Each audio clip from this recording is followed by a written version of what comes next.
Assalamualaikum warahmatullahi wabarakatuh. Kenalkan, nama saya Muhammad Arman Salamza dengan NIM 23250. Sini saya akan menjelaskan tentang definisi belajar. Definisi belajar yaitu adalah perubahan yang relatif permanen dalam potensi perilaku sebagai hasil dari pengalaman atau latihan yang diperkuat. Belajar merupakan akibat dari adanya interaksi antara stimulus dan respon. Seseorang dianggap telah belajar sesuatu jika dia dapat menunjukkan perubahan perilakunya. Menurut teori ini, dalam belajar yang penting adalah input yang berupa stimulus dan output yang berupa respon. Selanjutnya, teori belajar dibagi menjadi 4 macam, yaitu teori belajar behavioristik. Teori belajar behavioristik adalah dua orang yang membuat teori belajar behavioristik, yaitu Gagnon dan Berliner. Teori ini berisi tentang perubahan tingkah laku yang terjadi karena pengalaman belajar. Dalam perkembangannya, teori ini menjadi aliran psikologi belajar yang memiliki pengaruh perkembangannya. Teori ini menjadi aliran psikologi yang mempengaruhi terhadap tujuan peningkatan teori belajar dan praktik dalam dunia pendidikan dan pembelajaran. Lalu, teori belajar kognitif. Inti dari konsep ini adalah bagaimana munculnya dan diperolehnya skema atau rencana manusia dalam mempersepsikan lingkungannya dalam tahapan-tahapan perkembangan manusia, atau saat seseorang mendapatkan cara baru dalam memaknai informasi secara mental. Yang C adalah teori belajar konstruktif.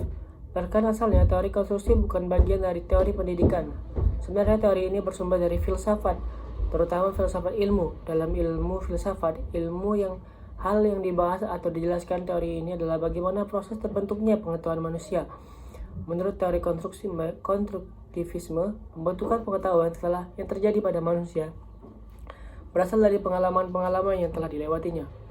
Lalu adalah teori belajar humanistik.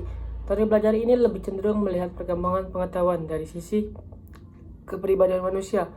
Hal ini dikarenakan humanistik itu sendiri merupakan ilmu yang melihat segala sesuatu dari sisi kepribadian manusia. Teori ini juga bertujuan untuk membangun kepribadian murid dengan melakukan kegiatan-kegiatan yang positif.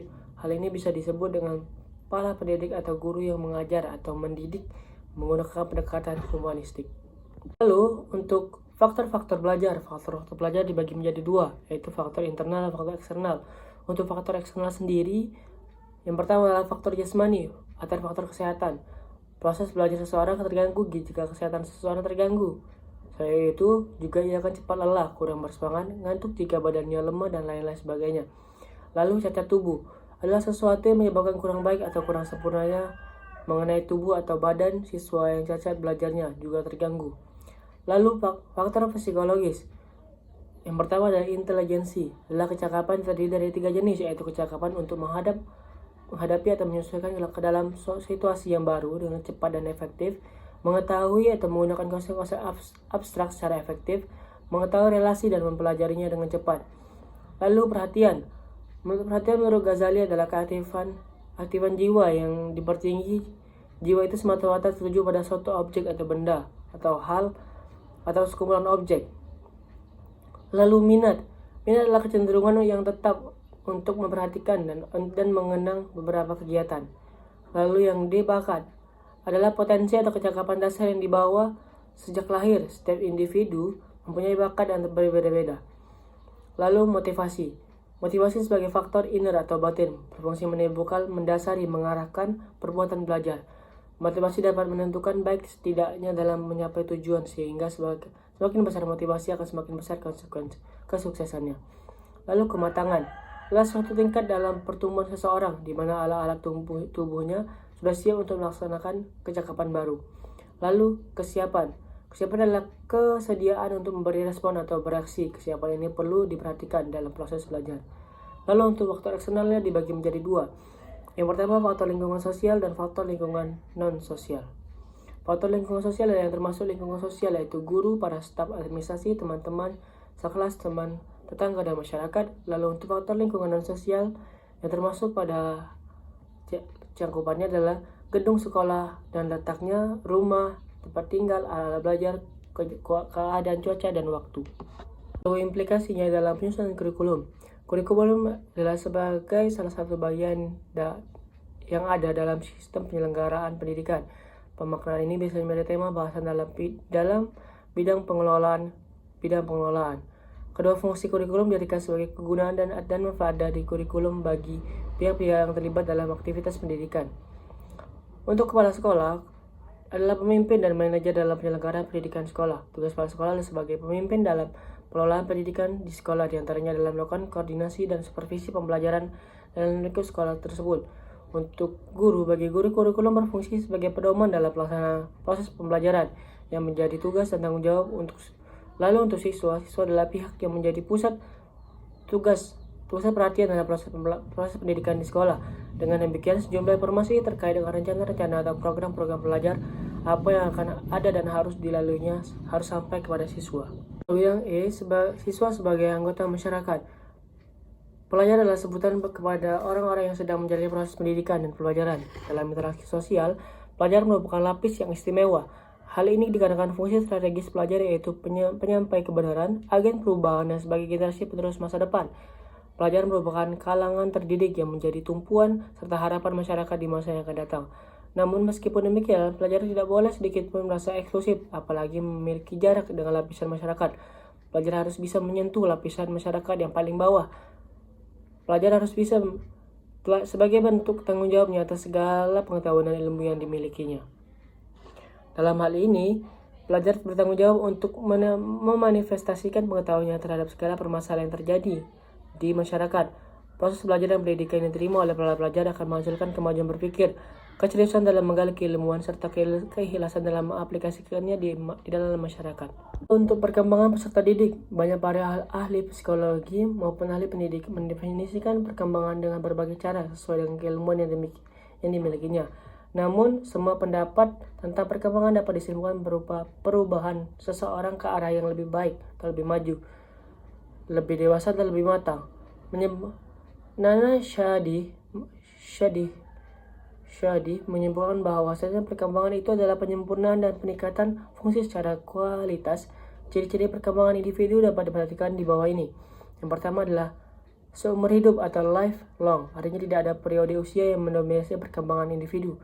Kedua adalah multidimensional, artinya terdiri atas biologis, kognitif, dan sosial. Bahkan dalam satu dimensi terdapat banyak komponen, misalnya intelijensi abstrak, intelijensi nonverbal, dan intelijensi sosial.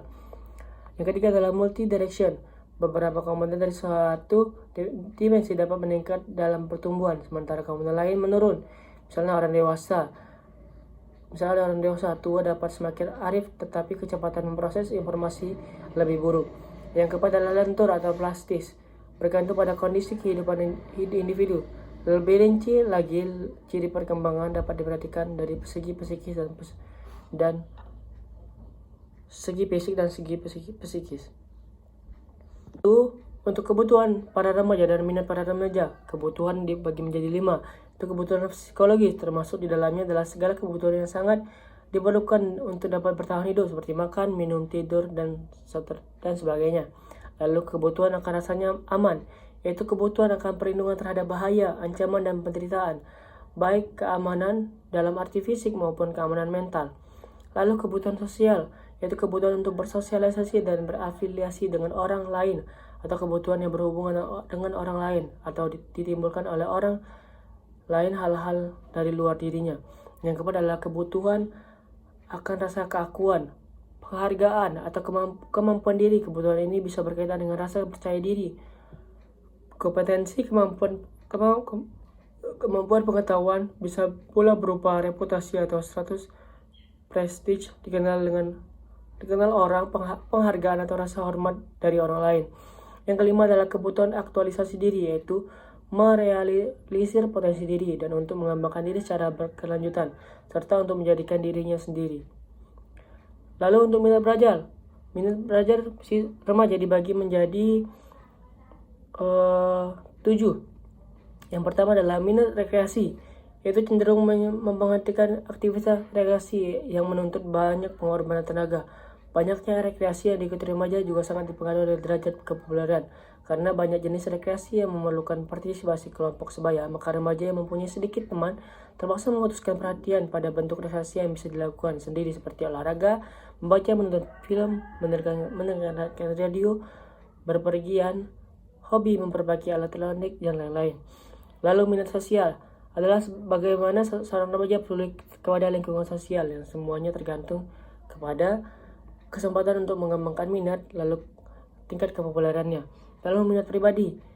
Minat adalah terkuat karena dukungan sosial yang sangat besar, dipengaruhi oleh penampilan diri. Kelompok sosial yang menilai dirinya berdasarkan apa yang dimilikinya sebagai simbol status. Lalu minat pada pendidikan. Remaja suka mengeluh tentang sekolah, larangan, pekerjaan rumah, dan lain-lain. Remaja bersikap kritis terhadap guru dan cara guru mengajar. Ini sudah merupakan mode bagi remaja. Minat terhadap pendidikan berhubungan dengan minat terhadap pekerjaan. Remaja lebih menaruh minat pada pendidikan yang nantinya berguna pada bidang pekerjaan yang dipilihnya. Lalu minat pada pekerjaan. Anak SMA sudah mulai memikirkan masa depan. Anak-anak laki-laki biasanya lebih bersungguh-sungguh dari perempuan karena perempuan menganggap pekerjaan adalah pengisi waktu sebelum nikah. Banyak laki-laki yang status sosial ekonomi rendah berharap mencapai status yang lebih tinggi melalui pekerjaan. Sementara anak perempuan lebih memilih pekerjaan yang lebih menekankan unsur melayani orang lain, seperti mengajar dan merawat. Lalu minat pada agama. Minat pada agama antara lain tampak pada membahas masalah agama dengan mengikuti pelajaran agama di sekolah dan perguruan tinggi, atau mengikuti berbagai macam upacara agama. Lalu minat pada simbol status. Selama masa remaja, simbol atau status mempunyai fungsi. Yang pertama, menunjukkan pada orang lain bahwa remaja mempunyai status sosial ekonomi yang lebih tinggi daripada teman lain dari kelompoknya. Yang kedua adalah bahwa remaja mencapai prestasi yang tinggi. Yang ketiga adalah remaja bergabung dengan kelompok dan merupakan anggota yang diterima kelompok karena penampilan dan perbuatannya sesuai dengan kelompok tersebut. Lalu remaja mempunyai status hampir dewasa dalam masyarakat. Terima kasih, hanya tidak dapat saya sampaikan, kurang lebihnya saya mohon maaf. Assalamualaikum warahmatullahi wabarakatuh.